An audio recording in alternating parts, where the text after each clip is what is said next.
Pull up another miracle where they beat another Japanese team with FAV Gaming. Yeah, but we're into the game. We have FAV Gaming's Danny in blue at the bottom and AHQ Kangxi in red at the top of the screen. Nothing being played yet. Do you think we're going to be waiting for that double elixir mark? Oh, maybe not. Didn't even need to answer that. Seems like Kangxi was ready to go on that one. Not going to stall the time all the way down to a minute. Of course, that's the double elixir mark where usually the...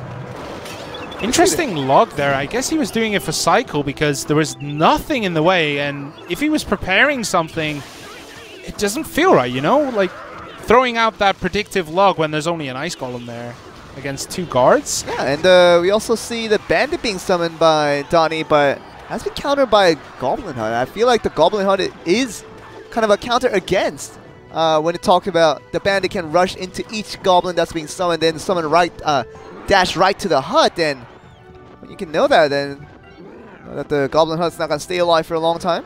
Yeah, so we have a charge deck here for Danny. There's the Dark Prince. I'm expecting to see a Prince as well.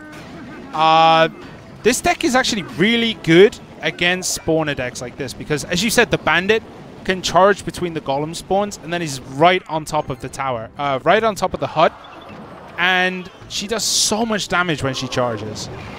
Let's see, trying to get some damage done, but has been halted again by the Goblin Hut coming through from defense for Kangxi. There's the battering ram coming in. Is there going to be anything here to support it? The Electro Wizard will stop it from getting that charge damage. Fireball comes in to try and take that out, but a couple of shocks, and the Ice Golem actually just pulling that Barbarian a million miles away from where he needs to be. Gonna have to eventually go back on attacking duties, but will not have much HP to suffice for it. Oh, Graveyard here for Kangxi. Potential to do a lot of damage, especially with that poison being thrown down as well, dealing a lot of damage to that tower. But we know how that Dark Prince can do a lot of defensive duties, just knocking off multiple skeletons at a time.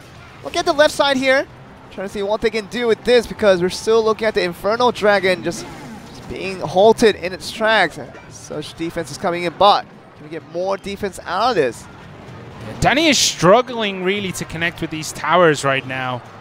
But Kangxi himself has only managed to really connect on the tower one time. He's going to go all in here, trying to summon all 10 elixirs at once. You see the Battle Ram along with the Dark Prince and the Bandit. So, all or nothing here, but does get halted. Yeah, halted he gets quite nothing. Easily.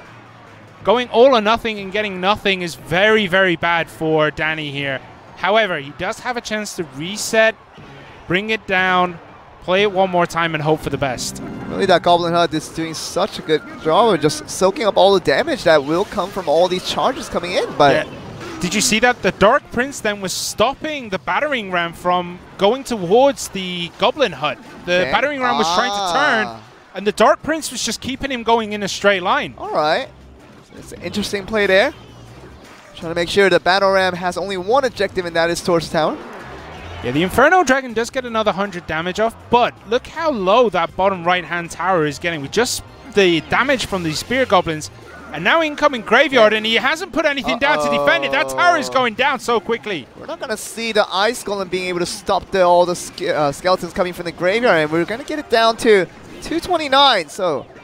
Yeah, unfortunately, he doesn't have much that can in the way of spells to take it out, but now it is in range of that poison damage. Okay, so the poison's going to get it at least very, very close. We're going to get the indication that the game will be over, and actually, with that poison, it's going to be able to finish it off. So that Graveyard, after everything has been invested from Donnie onto the left side, the right side.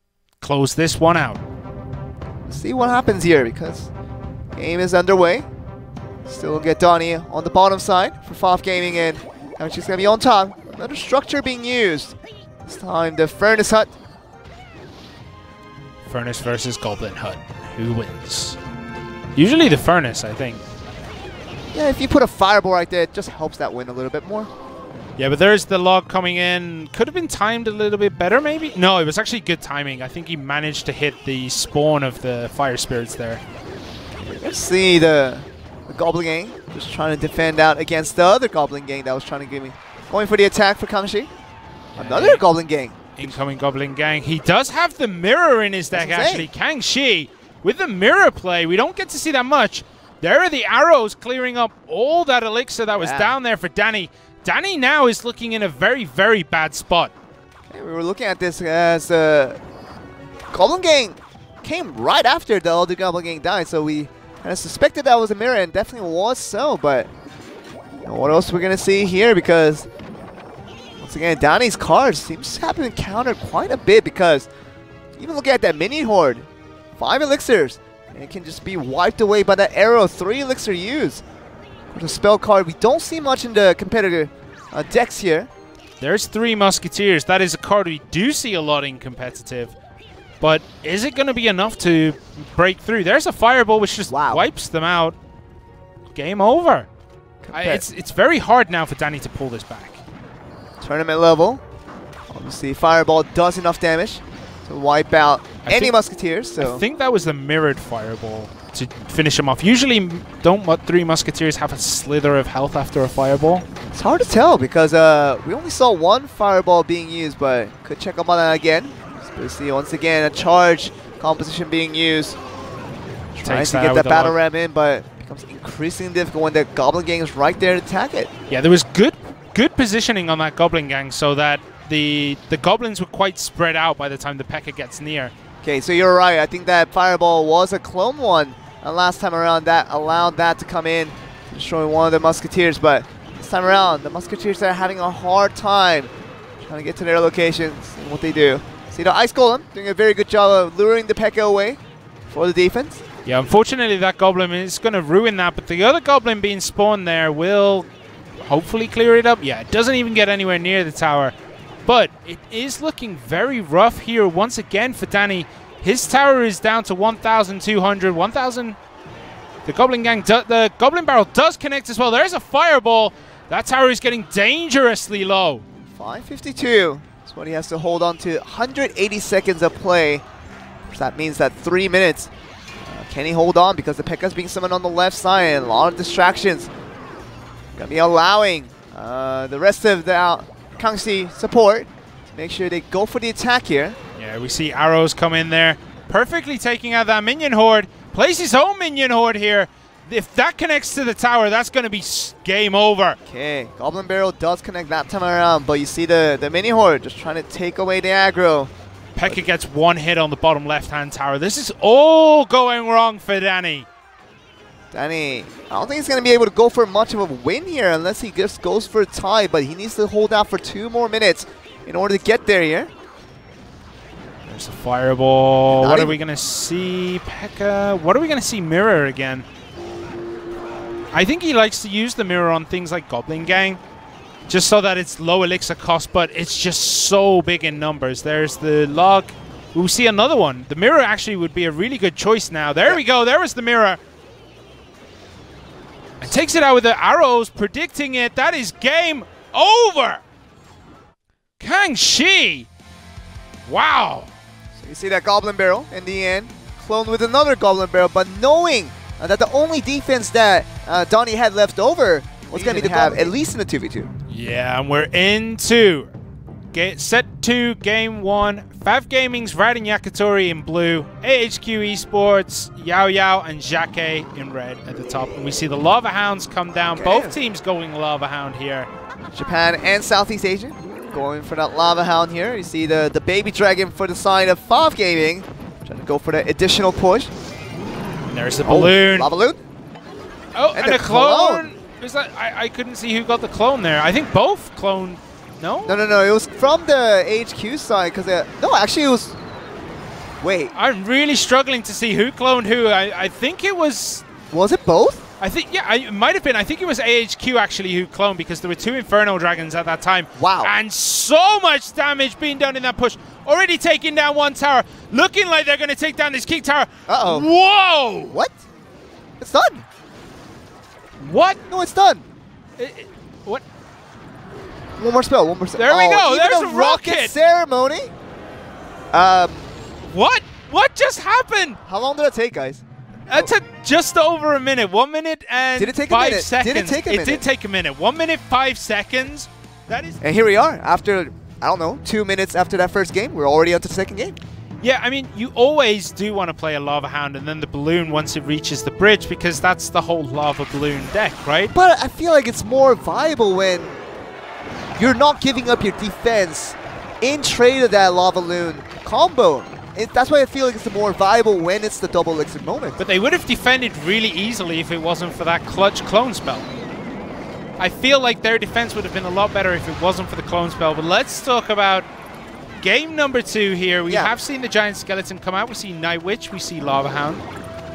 There's a Rage Potion. We don't see that usually much. And they are using their own clone this time. Oh, they're mad. They're quite mad. They didn't quite have the same effect as game 1. Yeah, it doesn't happen. Just because you use a clone doesn't magically win you the game, guys. Come on, Valve Gaming. Use the clone right above the tombstone and the rage. What was that? I could see it could have worked if there wasn't an Executioner there, because that Executioner just takes down those clones far too easily. And I think AHQ had a much better read on the game last time of where the elixir went. Fav Gaming just thought, let's do it. Let's just go for it. Let's see what we do. Speaking of all-ins, double Lava Hound. This early in this game, we saw 1 minute and 30 seconds before we get to overtime, but wow, this is going to be interesting. Yeah, the Execution is out again. That stops any kind of clone play unless they rocket it like this. Okay. Didn't hit the tower at all, though. Just went for that Executioner. Yeah. And then another Executioner comes down. There is a Rage Potion there. Skeletons come in. Those Skeletons are going to do so much damage. Nope. Oh, they did. They did actually quite a bit of damage. Yeah, 288. But the Executioner's axe took them out quickly. These Lava Pups are going to finish that tower. Yeah. So Fav Gaming have stabilized now, but this Giant Skeleton is going to come forward. There isn't much to stop. They have to use the guards placed in AHQ's side just to keep him away from their towers. You see that everything is being summoned right now from AHQ just to make sure the Infernal Dragon does not go for the Giant Skeleton, but eventually it did get there. It is very rare that we see the normal Witch in professional play, but look at that Miner on the bottom left. He's been left alone. Infernal Dragon, though. Infernal Dragon on the left. Oh, he's on the King Tower. Yeah, it's on the King's Tower. Does get frozen. Okay. Summons the Mega Minions to start taking that, but there is a Rage Potion down. Lava Hounds, they did clone properly this time. Dude, so much damage. This time, their clone Rage Potion did actually work out. 761 on that tower, so even if they lose that bottom left-hand tower, they have a massive advantage going forward. Miner, Rocket will take out that tower, so they only have 761 damage now to take this game. If they pull out this one, HQ, this would be absolutely incredible. Double Lava Hound just trying to make him lose all his hope. Talking about trying to finish out the game in 761. As well. Does get pulled by that tombstone. That rage. Nothing that can stop it, even with the rocket, to make sure everything goes right in Fav Gaming. They felt like game 1 was a fluke. Game 2, they can bring it right back, and here we're going on to game 3 very soon here. All right, so once again, this is game 3. This is a replay of game 3. Radin Yakatori for Fav Gaming in the blue at the bottom of the screen. Yao Yao and Jacquet for AHQ Esports Club. Look at that. On the other side. And we do see that Fav Gaming are bringing a completely different deck than last time. Okay. Princess there is a very hard counter to that clone play that we saw earlier. If she connects onto the clones, they're dead instantly. See the Infernal Dragon now trying to target out one of the Lava Hound. This means that the second Lava Hound will be summoned right after to get some free hits onto the tower, and that will be just a decent amount, but really not what they were looking for there in that occasion, as we see 18-14 here. Yeah, the Dark Goblin did so much work for Fav Gaming, just taking down those pups before they even got a chance to develop into anything. It just cleaned everything up. And we've seen this a lot actually in the Japanese region of just how good they are using these Dark Goblins on defense. Dark Goblins just going to damage out the right side of the tower, where AHQ seemingly had a difficult time to defend. See, they're both towers right now, 1130 and 1648 on the right. We're going to see this being overcome on the side of HQ. Yeah, I think Yao Yao and Jacquet keeping the same deck was a little bit of a mistake here, because as we've seen, Fav Gaming took their time and they've developed this anti-whatever that deck was. Like, they've added in the Dark Goblin, they've added in Princesses, they've added in barrels to try and force the game on the other side, and because of that, I think Fav Gaming are going to easily win this. Yeah, we can see that the chipping away is going to be real here. You see the Lava Hound continuing, but the Goblin is not going to be... The Dark Goblin almost gets the tower down on the right side. Yeah, 187, pretty much anything now will finish that tower. Poison and maybe a zap, a log. There's the clone play that we see. Not as powerful as it has been. Arrows come in. Princess is cleaning it up, as we mentioned earlier. And suddenly, it's looking very, very, very bad once again for AHQ Esports. So you see that Fav is not even going to go for the right side anymore, knowing that it's basically secure. Just trying to get themselves a second tower. It's going to be the objective here, and the first tower goes down in this last minutes here. 20 seconds left. Everything is finished up, but 236 on the left. Means that they have to go for 3 crowns here, HQ. Yeah, and once again we see that they tried that clone play, and the double princesses just make it into a shower of elixir, but they do manage to push through. The Lumberjack does get through. The Wizard is here. Can they defend that? No, they cannot. There is the rocket. That finishes off the game, and we get the same result as we had in the last game.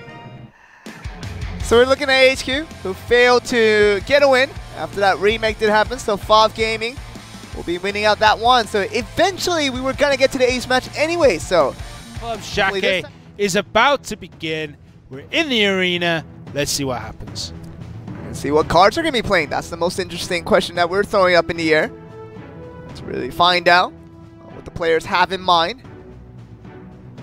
Bit of a still to start us off. Let's see the Ice Golem and also the Skeleton here. Are we going to see a rushing deck? The Bandit actually connects to the tower.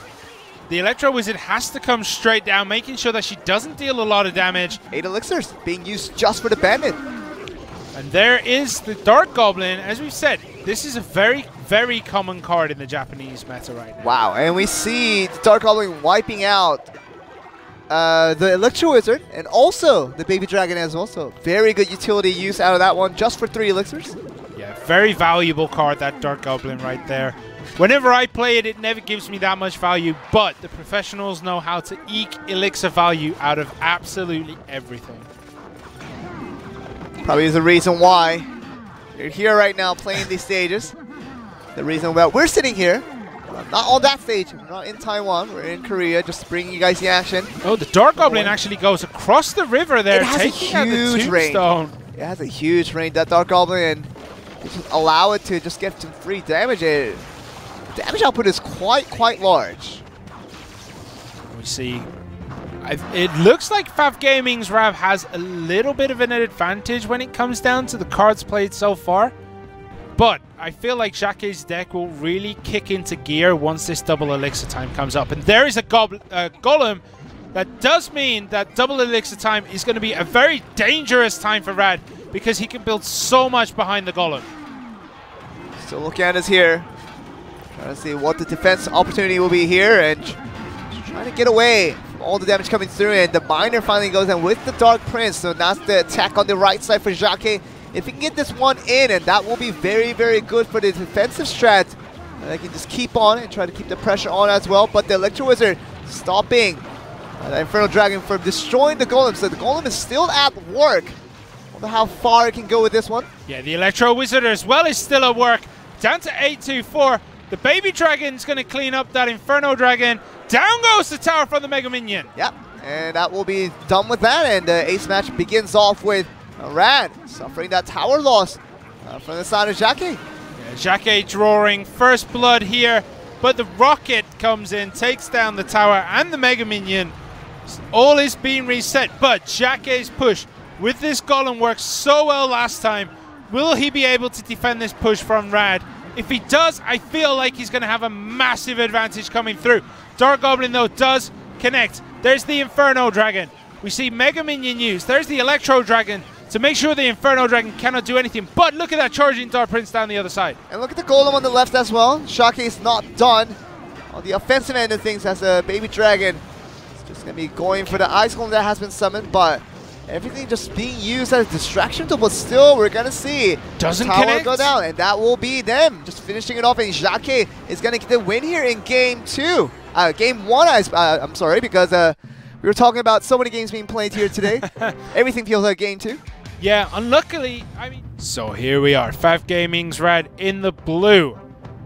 AHQ Esports Shake in red with a one set lead here, one game lead.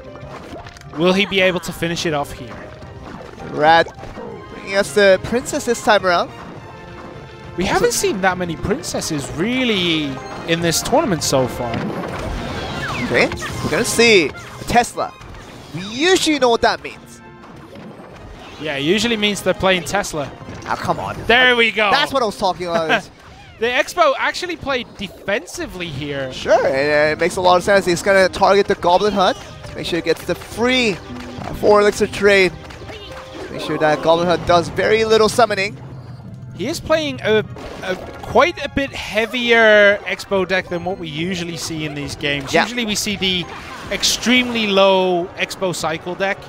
Here we have the Hunter, we have the Tesla Tower. Both of those are very heavy cards in comparison to that lightweight deck we see. The 3.0 I think it is.